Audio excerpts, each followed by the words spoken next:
It has been a good 24 hours, hasn't it, in the land of WWE. I stand by my reasoning that the Raw Rumble was a really enjoyable pay-per-view, and Raw, while its usual train wreck crazy self where you never have any idea what direction we're headed in, gave us an angle that was so good I felt like we had got in a DeLorean and gone back in time to where everybody just loved World Wrestling Entertainment and nobody moaned and it was peaches and cream and everybody had a smile on their face. But before we do judge it, you know what we have to do. We take this, look at him go. I don't control him. Who even does, I don't know. And we give the good bits up and we give the bad bits a down. And right now, we are going to do that for the post-Raw Rumble Raw show. Let's up those downs. Oh wait, I almost forgot a little bit of housekeeping for you. Next week, I am actually going to be away. So I will not be hosting Ups and Downs for Raw. And I won't be hosting Ups and Downs for Dynamite. And I won't be hosting Ups and Downs for SmackDown. But it's just a 1 week thing. It's just 7 days. I'll let you in on a little secret. I'm going to get a hair transplant. It's not true at all. I'm just going away for a little bit, but it's just 1 week. Take care of yourselves. And I'll see you on the other side. But we've still got this week first. I'm ranting, I'm raving. Let's get on with it.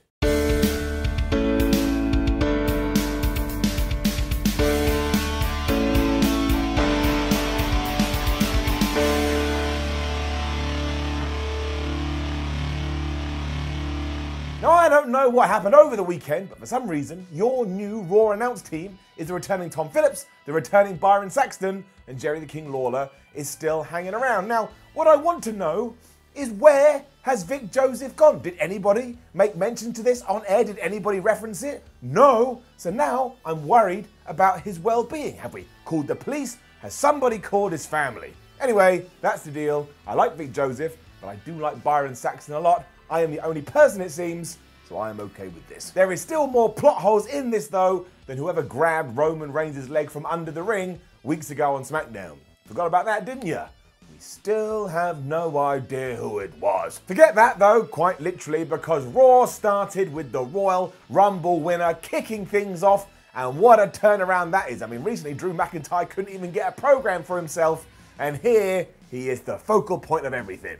Giving it up. And here is the thing too, there are a few negative Nancy's out there going, well, I don't think Drew McIntyre is ready to main event WrestleMania. And despite the fact that's missing the point, that's exactly what WWE's job is right now. They have 2 months to tell you and to convince you that Drew McIntyre is a proper super duper star and you should get behind his ass. Not literally. And they've already started all of this because Drew was out there with a microphone, thanked the fans, said how great it all was, and that he wasn't waiting around. That's not his style. So he is challenging the beast Brock Lesnar at the show of shows. WWE doubled down on that too because they then shifted gears. McIntyre felt like Claymore kicking someone, having a little bit of a Claymore party, and challenged anyone from the back to get down there so he could do exactly this. Now, it was quite unfortunate that it had to be Gallows and Anderson. The poor OC, they're just like, I don't know, like tomatoes in an apple field. They just can't find their way. And yeah, they did have a 2-on-1 match. Drew McIntyre absolutely murdered them. I mean, he gave them both the Claymore kick and then threw them on top of each other and pinned them both. What a couple of burks. But to be fair, this is what we have to do to get McIntyre in the right position. He just beat the best tag team in the world like they were nothing. So we are off to the races, and that was doubled down on because when Drew was celebrating, who should appear from nowhere? None other than Brock Lesnar, and he gave Drew McIntyre an F5 and looked at him like, I don't like you, Scottish boy, and I'm going to teach you a lesson. So, if you need to be proven still, that's okay, but I am on board the McIntyre freight train, and I'm going to ride it all the way to WrestleMania town. Okay, right, who the hell did MVP piss off? I mean, he was only in the Rumble for around about 2 seconds despite making his big return, and now it does seem like he is back on Raw, and he took on Rey Mysterio, and he just lost. We've already talked about Burke, so I'm not going to use that for MVP, but I am going to call him a chump. Down. And that's nothing against his opponent, Rey Mysterio. Rey Mysterio is a legend, but yeah, they went around in what, 7, 6, 7, 8, 9 minutes, something like that. Rey hit him with the springboard frog splash and just pinned him. MVP was like, ball in. And I was like, no, you're not, dude. You on the floor. You suck. So if you did tune into Raw this week because you are a fan of MVP, and I'm very sorry for you, you should have known better. Then we transitioned into the Alistair Black segment, and he just did what he's been doing the last few weeks. He was fighting some jobber, he black masked him right in the face, he went down like a ton of bricks, and Alistair Black binned him. He then did do a little bit of a promo and said that he blamed himself for getting thrown out of the Royal Rumble because when he starts something, he finishes it, and if he isn't able to achieve that, he puts the blame on his shoulders. That sounds like an incredibly unhealthy way to live, Alistair, but that's just my opinion. Although good for him, he has finally realised as he went on that no longer is he going to wait for someone to knock on his door asking for a fight, and he shall now go after fights. How that taken you like 9 months to figure out, I don't know. People having kids in 9 months, it took you 9 months to sit behind a door going, why is nobody come around to have a fight? But we got there in the end, and that's what matters.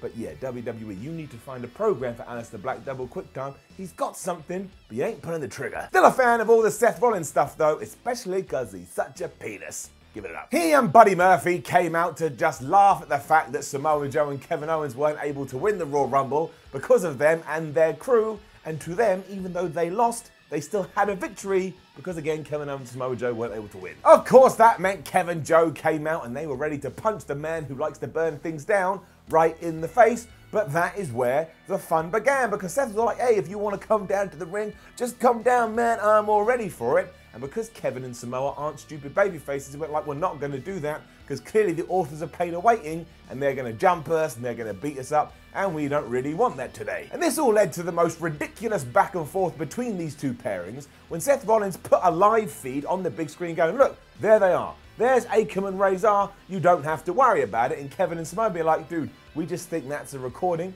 We're not going to buy into it. And Seth was like, look, trust me, it's a live feed. And they're like, nah, dude, we ain't going to believe you. And eventually they did believe him, which was kind of a nice little trick, because then the Viking Raiders attacked the Authors of Pain, and it turned out that Kevin Owens and Samoa Joe actually had the one up over Seth Rollins and Buddy Murphy. And I know it sounds dumb, and it was quite dumb, but it was also quite entertaining. It was like a bunch of kids arguing over who gets to use the best Xbox controller. It was also to set up the tag team match between these two teams, and my only criticism is that we really should let Buddy Murphy talk. He just stood there the whole time looking around like he wasn't 100% sure if he was in the right place. And the match itself was fine, it was nothing too special, but I am gonna give it up. And I was surprised we were having a title match this soon, but I guess why the hell not? You've got to put something on your television, so why not this? And the big twist came in the fact that at one point Samoa Joe did a dive outside the ring, and then when we came back from commercial, he was being escorted to the back, I presume because he'd knocked himself out. Now, I have no idea if this was storyline,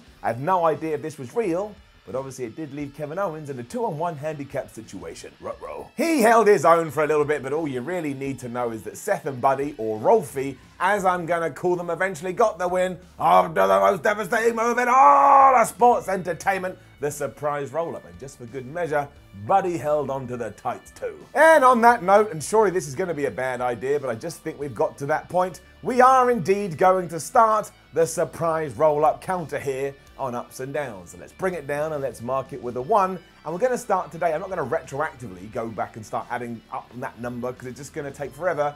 And I'm pretty sure by the end of 2020, we're not going to have any room, but we will see how it goes. It's going to go numerical as well. So it's 1, and 2, and 3, and 4, and so on and so forth. So when we do get to 4,621, we'll be able to squeeze it in. Either that, or I'll forget I started this, and it will just vanish into dust. And the Becky Lynch promo was all right. I do hope we have something really good in line for her at WrestleMania. Here she was obviously talking about how proud she was for beating Asuka, but you know, you don't just want your champion to be cutting a promo, you want them to have some kind of direction. Like the cool thing about Stone Cold Steve Austin was that he always had some direction. But with that said, up. She was basically just pleased to have conquered the Empress of Tomorrow and felt like a dopey dum-dum for ever thinking she couldn't do it. And she wanted to slap her own head for ever doubting herself. But Becky, that's not what you do. You don't slap your head for doubting yourself. You go, why? Then you slap your head, and then you say, here's why. It's very specific. Said if Charlotte does indeed challenge her for the title, it will be the last time she ever does. And then she spun around to reveal goat on her jacket. I don't mean the animal. She didn't have like a goat around her neck. She was just dragging it around like some kind of crazy person. She means greatest of all time. Really think we need a program for Becky very fast. I always get a little bit irked by rematches the day after a pay-per-view, and that's what WWE did here. So let's get him down. It doesn't help that I don't really care about Humberto Carrillo versus Andrade for the United States Championship. I don't know why, I'm just not that invested. And of course, this ended in a disqualification when Selena Vega got involved. And I will give some props to Selena Vega because the way she did this, she almost acted like it was an impulse, that it was an instinct. And then she was like, oh yeah, I shouldn't have done that. Now I'm gonna ruin everything. Humberto went nuts after this though, and he took a page out of Andrade's book because he dragged him to the outside, he threw away the mats, he exposed the concrete, and then he did indeed hammerlock DDT the US champion's head right into the floor. Now this was actually quite smart because it's the coolest Carrillo has looked ever since he did debut, but unfortunately there is something behind this madness that strips it back just a little bit, because WWE had to write Andrade off TV for 30 days because somebody went and failed the wellness policy. It was Andrade. Whoops. How that's going to affect everything going forward, I don't know. And the most hilarious part of all of this is that as Humberto was going to do the DDT, you had the referee and Vega just stood there going, no, no, no. I have seen Selena Vega get involved in probably 72,144 matches, but here she just watched as her man basically got killed. Good work, pal. It was Charlotte Flair time next, which I know would have pleased you all. My word, the backlash to her Royal Rumble win. But I will give you your due. All of this was absolutely bizarre. Down. The real issue is that I still don't know whether she's a heel or a face, and that's doubly baffling, because we have done 2 episodes of Heel or Face, the amazing new game show that you should check out, and both times she was a heel. And she certainly felt like a bad guy when she started cutting her promo, because she pretended that she was going to tell us which champion she was going to face after winning the Rumble, but instead went, ha ha ha ha, I am just going to face a champion, but I haven't made up my mind yet. What a bully. But then Asuka and Kairi Sane interrupted, who are bad guys, and they started to run Flair down. Now don't get me wrong, Asuka was brilliant here, acting like some kind of final boss in a video game, but the conversation they had was crazy. Asuka was all like, if I had been in that Royal Rumble, you wouldn't have won. And Charlotte went, are you challenging me? That is like me asking you what you want for dinner and you going 11. If you do that, I ain't asking you back for more food. But then Asuka and Charlotte had a match, which was actually very good. I enjoyed it muchly, so that can get an up. But it ended when Kairi Sane hit an elbow onto Charlotte, and that caused the DQ. So am I meant to feel sympathy for her? Am I meant to feel empathy for her? Especially because when Kairi Sane started beating her up afterwards, Charlotte chased it away like she was a hero. My brain hurts. I felt like I was eating Skittles while simultaneously being punched in the face. Like, oh, I'm enjoying these Skittles, but I don't enjoy this fist that keeps smacking me in the skull. Also, it's never good when you do back-to-back disqualification finishes. It just stands out like a sore thumb. Ipso facto, I still have absolutely no idea whether I meant to cheer or boo the Queen. I guess it doesn't really matter. It's just something I've latched onto and I don't like it. Street Profits were backstage again, and I think we can 100% say they have retired from in-ring competition. And isn't that just a shame they barely got going? Although I will admit, Montez Ford made me crack up when Kelly Kelly came and joined them, and he went, it's Kelly Kelly, holla, holla, holla. I actually laughed. I did. I laughed out loud. Right, so WWE came very close to having both a success and a failure in their next segment, but thankfully they saved it. So up. The best thing about it was that Mojo Rawley was out there with his 24/7 title and said he was gonna do things differently. He also introduced NXT's Riddick Moss, who is now part of his offensive lineman, because you know he used to be a football player, and said he was so confident in his wrestling skills, he will even defend this title in your mum's house. Really? Jeez, hang on one sec. Mum, yeah, it's me. Mojo Rawley isn't around the house right now, right? What do you mean you don't know who Mojo Rawley is? He's a wrestler. What do you mean you don't know what? You do know what wrestling is. Look, just keep an eye out for Mojo Rawley, all right? Right, she's okay. Anyway, he then beat No Way Jose, which is what all 24/7 champions do, or anyone really, just there to be beaten. And for some reason, one of the conga line then ran in and beat Mojo Rawley using the most devastating move in all of sports entertainment. Bring it down. That number now goes to 2. Of course, when they revealed themselves, it was R-Truth, and I was like, I love R-Truth. I really do. He's one of my favorites. But I don't want to go back to that so soon, and that's when I got worried. And that would have sucked, but thankfully that's not what happened, because when R-Truth tried to escape, Moss stopped him. That allowed Mojo to slam R-Truth, and he won his title back. And I am quietly intrigued to see what we're going to do here, especially because finally we're actually putting Mojo in a storyline. Pigs may fly. Liv Morgan, you know, the person that has been involved in a very big angle for the last few weeks, then beat Lana, you know, the person who has been involved in a very big angle for the last few weeks, in 2 minutes.